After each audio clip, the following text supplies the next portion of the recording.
എനിക്ക് ആകെ കൂടെ ഇപ്പൊ പറയാനുള്ളത് വെള്ളത്തിലെടുക്കരുത്.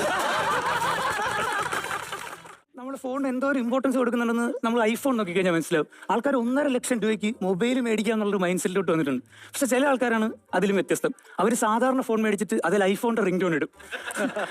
അവരെ തന്നെ പറ്റിച്ച് സന്തോഷിക്കുക. എന്റെ അച്ഛൻ്റെ ഒക്കെ ഇടയ്ക്ക് ചെന്നിട്ട് 1.5 ലക്ഷം രൂപയുടെ ഫോൺ ഉണ്ടെന്ന് പറഞ്ഞാൽ അച്ഛൻ വിശ്വസിക്കൂല. കാരണം അച്ഛൻ അറിയത്തില്ലത്. പക്ഷെ ഇനിയിപ്പോൾ ആരെങ്കിലും ഒരു വാട്സ്ആപ്പ് ഫോർവേഡ് മെസ്സേജ് ആയിട്ട് അയച്ചാൽ അച്ഛൻ ചിലപ്പോൾ അത് വിശ്വസിക്കും. കാരണം അങ്ങനെയുള്ള സാധനങ്ങളാണ് അച്ഛൻ കൂടുതൽ വിശ്വസിക്കുന്നത്.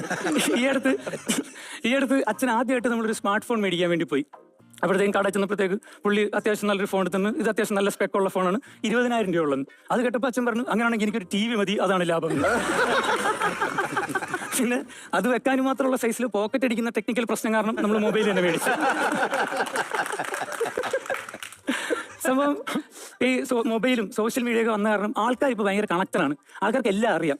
പണ്ടൊക്കെ എന്ന് വെച്ചാൽ നമുക്കിപ്പോൾ നമ്മുടെ ഇഷ്ടപ്പെട്ടൊരു നടൻ്റെയോ നടിയുടെയൊക്കെ ഒരു ഇന്റർവ്യൂ കാണണമെങ്കിൽ ഓണമോ ക്രിസ്മസോ ഒക്കെ ആവണമായിരുന്നു. ഇപ്പോൾ ഡെയിലി ഇന്റർവ്യൂ ആണ്, ഇന്റർവ്യൂ, ഹോം ടൂർ എന്നൊക്കെ പറഞ്ഞ് ആൾക്കാർക്ക് ആവശ്യത്തിൽ കൂടുതൽ ഇൻഫർമേഷൻ ആണ്. ഇതിങ്ങനെ കണ്ട് നമുക്ക് ഇവരിങ്ങനെ സെലിബ്രിറ്റി എന്നുള്ള സാധനമൊന്നുമില്ല, നമ്മുടെ അടുത്തൊരാൾ എന്നുള്ളൊരു പരിപാടിയാണ്. ഇതിൻ്റെ ഏറ്റവും വലിയ എക്സാമ്പിളാണ് മുകേഷ് ചേട്ടൻ.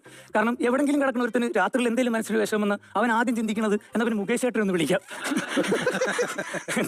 പക്ഷെ അവിടെയാണ് നമ്മൾ മുകേഷ് ചേട്ടൻ്റെ മുഖത്ത് മനസ്സിലാക്കേണ്ടത്. മുകേഷ് ചേട്ടൻ ഇവൻ്റെ ഇന്റർവ്യൂ കണ്ടിട്ടില്ല, ഇവൻ്റെ ഹോം ടൂർ കണ്ടിട്ടില്ല. പക്ഷെ എന്നിട്ട് മുകേഷ് ചേട്ടൻ അവനെ ഫ്രണ്ടിനെ പോലെയാണ് കാണുന്നത്. കാരണം നമ്മൾ പാതിരാത്രി നമ്മൾ കടന്നുറങ്ങണം, നമ്മുടെ ഫ്രണ്ടിനെ വിളിച്ചിട്ട് നമ്മുടെ എന്തെങ്കിലും വിഷമം പറഞ്ഞു കഴിഞ്ഞാൽ അവൻ നമ്മുടെ എന്നൊക്കെ പറയും, അതേ മുകേഷ് ചേട്ടനും പറയുന്നത്.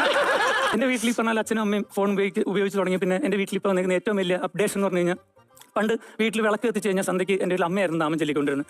ഇപ്പോൾ സന്ധ്യയ്ക്ക് വിളക്ക് വെച്ച് കഴിഞ്ഞാൽ അമ്മയ്ക്ക് പകരം KS ചിത്രയാണ് നാമം ചെല്ലുന്നത്.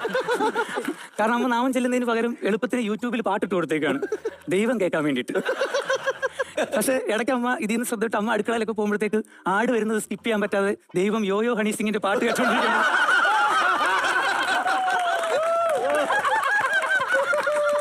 ഞാൻ പലതവണ കണ്ടിട്ടുണ്ട്. കഴിഞ്ഞ ദിവസം വെളുപ്പിന് 2 മണിക്ക് അമ്മ സ്വപ്നത്തിൽ നിന്ന് ഞെട്ടി എഴുന്നേറ്റ്. അപ്പൊ അമ്മ നമ്മൾ പോയി എന്ത് പറ്റിയെന്ന് വെച്ചപ്പോഴത്തേക്ക് അമ്മ പറഞ്ഞു, ഞാൻ ദൈവത്തിനെ സ്വപ്നം കണ്ടു.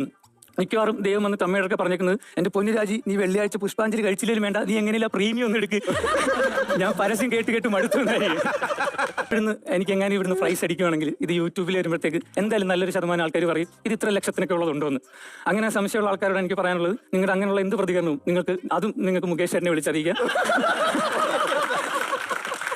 കാരണം മുകേഷ് ചേട്ടന് പറയാനുള്ളത് നിങ്ങളോട് എനിക്കും പറയാനുള്ളൂ. ആദ്യമായിട്ടാണ് ഞാൻ മഹാദേവനെ കാണുന്നത്. ഈ സൗണ്ടും ഈ രീതിയും കണ്ടിട്ട് ഇവനല്ലേ എന്നെ രാത്രി വിളിക്കുന്നത്, അല്ലെങ്കിൽ ഇത്രയും പ്രാവശ്യം മുകേഷ് ചേട്ടന്റെ മോനെ എന്നെ നീ ഉറക്കാൻ സംഭവിച്ചു.